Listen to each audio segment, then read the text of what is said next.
Hey everybody, it's me, Remy, the comic book poser, and I'm here today to welcome you to another Poserverse.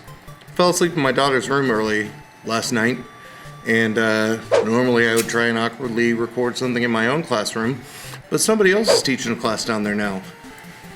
So don't forget to register for the ACT, and know that there's a list of things that Mr. Baldwin hates on the board behind me. So to find out what my top 5-ish comics are from last week's New Comic Book Day, for you to pick up on this week's New Comic Book Day, they'll check it out after this. Hey, little girl, did you want to know a secret? I got 5 on it. 5, 1, 2, 3, 4, 5. All right, before we get to books, a couple announcements. Number one, don't forget that Monday, Wednesday, Friday, you can definitely find an auction on my channel starting somewhere between 7:30 and 8:30 Central. I don't know, I'm usually not there and I won't be there this week because I got the kids by myself, that my wife is doing business things. Number two, don't forget about Shop Talk on this Thursday night. We will have something to give away again, who knows. We're getting real close to 1,200 subs.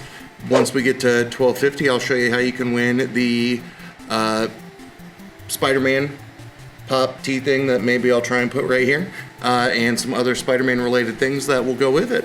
Without further ado, let's talk books. I have 2 honorable mentions this week.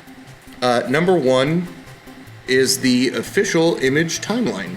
I really enjoyed this book for the same reason that I kind of like other histories of different publishers. And I really like the way that this was kind of lined out, that, you know, there's a foreword at the beginning, but it literally takes you from, you know, how a team of creators starts at Marvel on some badass number ones and then literally goes through every single thing that has happened and the relevant covers that came out from Image in that time frame. So I think it's really cool if you want to know all the things that have gone down with Image, especially since this was happening, you know, during my childhood.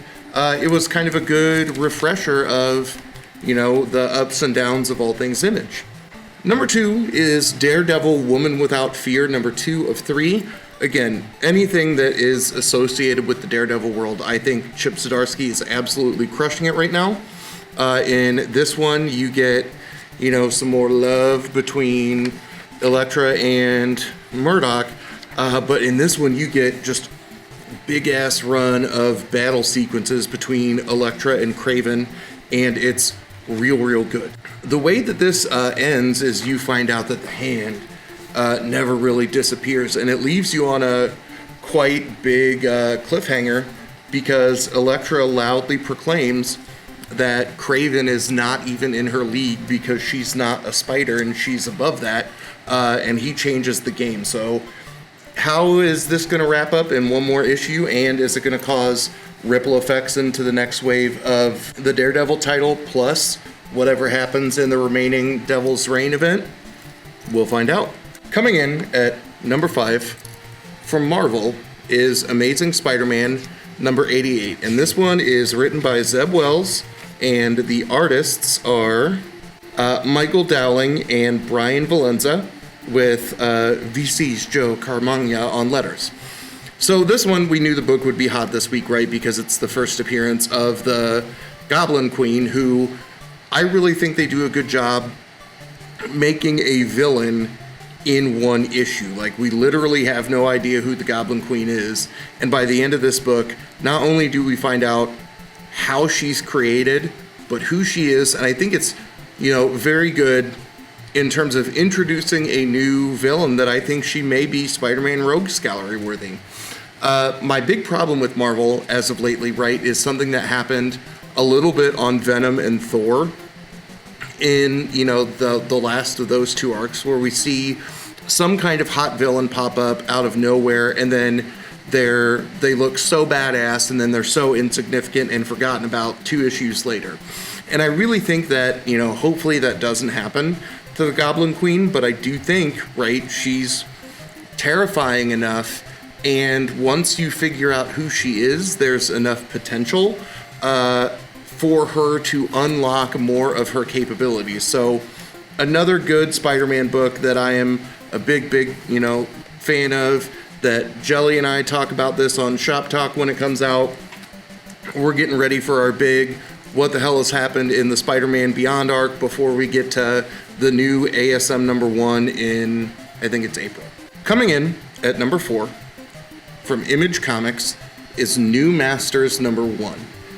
This is by Shobo and Shoff, a pair of Nigerian brothers who have won, what was the grant called? They won I think it's a new creators grant, and brought this book to Image. That this is not the first comic that they've produced or, media project that they've been part of.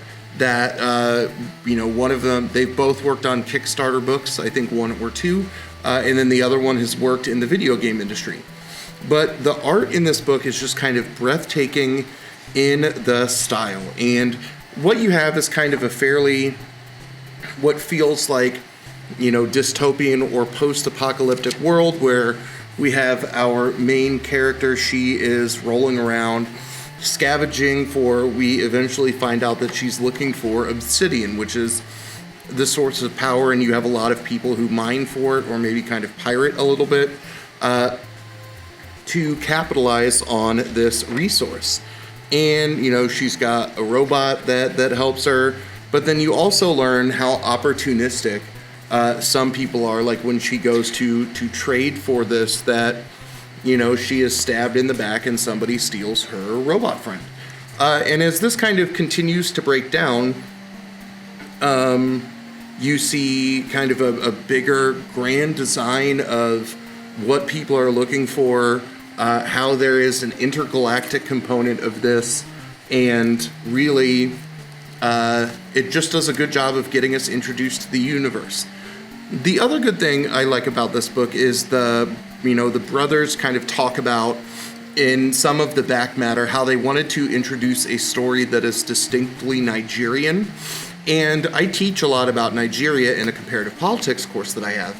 And it's a very, very interesting country to look at how it functions as a nation state versus a lot of folks who kind of argue that Nigeria in and of itself should be multiple different countries, because there are long dividing lines amongst the ethnic groups that have existed since pre-colonialism, or pre-colonial status when they were taken over by the British.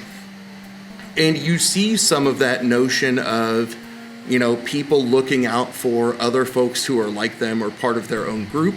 But in terms of looking at other forms of African literature, just the prose and the art just has a certain flow to it that is lacking in a lot of American, right, or even European literature across time. And it was a breath of fresh air. I'm excited to see what happens with the rest of the series, because issue number 1 has me hooked in believing in that universe. Coming in at number 3 from AWA Upshot is Primo's number 1. It's written by Al Madrigal with art by Carlo Barberi and Brian Reber. We spent a good bit of time talking about this book on Shop Talk last Thursday night because Jelly is a big fan of it. I'm a big fan of it. It took maybe halfway through me reading this book to realize that this Al Madrigal is Al Madrigal, the comedian, who I think is absolutely hilarious. And Jelly said that on, Al Madrigal's podcast, he talks about kind of the process of creating the comic. The story you get in this is focusing on 2 brothers who come back from, leaving ancient Mayan civilization, and they arrive in the present day. And what you learn is that this team of 3 individuals in the bottom corner become individuals who are now fighting against a disharmony in the timeline. What you discover is that the main character, this young man who is tripping balls right now, his name is Ricky, that he's just kind of a screw up. He is out partying with some friends, hallucinates, gets home, realizes or has to head home because he's supposed to be keeping an eye on his little brother while his mom's at work, and then all of a sudden this shaman just appears out of nowhere in his bedroom. And you find out that these brothers are bloodline descendants of the two brothers who get sent to space, where like all of the Aztec deities are meeting to talk about creating unity across the timeline. I love the art in this book. I think it is top-notch. The dialogue is as witty as a Spider-Man. Kind of the origin of a character is very interesting. And we have an idea of what the villain is, but we don't know who they really are, or why they're creating some threats to the universe. So there are so many different kinds of books that if you are a fan of, the brother relationship of Thor and Loki, the dialogue, that I said, like Spider-Man, where it's got that kind of corniness and wit to it at times, but then also just some like high-paced, like mythical action and magic, then I think it combines a lot of worlds that may be interesting to a wide variety of readers. Coming in at number 2, Golden Brown Eye. You've got Scumbag, number 12 from Image Comics. This is by Rick Remender, Roland Bosch, and Moreno Dicinio. So I like this because that something happens where there's a time hop, and you learn that we're in 1950s New York, but also we're in today, where we see this kind of coming home style parade, but instead of the Nazis, it's the Scorpion. And what I really like is we see, Earl Ray escape from being, shot at so the formula could be extracted from him. And what I really like, this hospital bit is hilarious, but as he continues to run through time, he runs into the cast of Happy Days, and you can see what's happening in the background there. Let's see, he runs into the Not cast of Riverdale, right, of Not the Archie folks. But I really like just all the little different references that happen throughout this, right? We find out that he becomes a survivor and a hero of the Vietnam War, and is, still running and fleeing to prevent having the serum extracted from him. And then all of a sudden, we have a new hero, or a new savior to Ernie Ray show up at the end, because he doesn't need a certain kind of thing. He needs a friend. Coming in at number 1, I'm not going to tell you, because I'm starting to collaborate with some of the other folks who are part of the Mixed Collectors group on Instagram and YouTube. We've got, a Discord channel. We've got all kinds of different stuff going on. But tomorrow you'll find a collaboration video that I think it's going to be posted on Cole's Comic Claims' channel, where you can find out collectively what we each picked for our book of the week. So you'll have to check that video out tomorrow. So what do you think? Anything interesting from what I talked about? Any of the books you knew I was going to read this week that I didn't mention, you want to know where it ranked?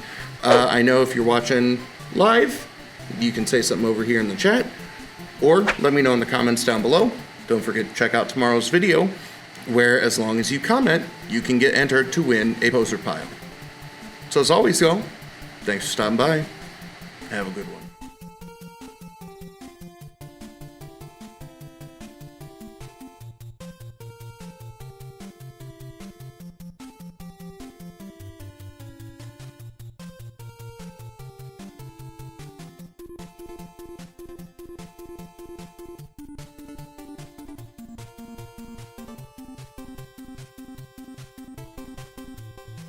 Hey, little girl, did you want to know a secret? I got 5 on it. 5. 1, 2, 3, 4, 5.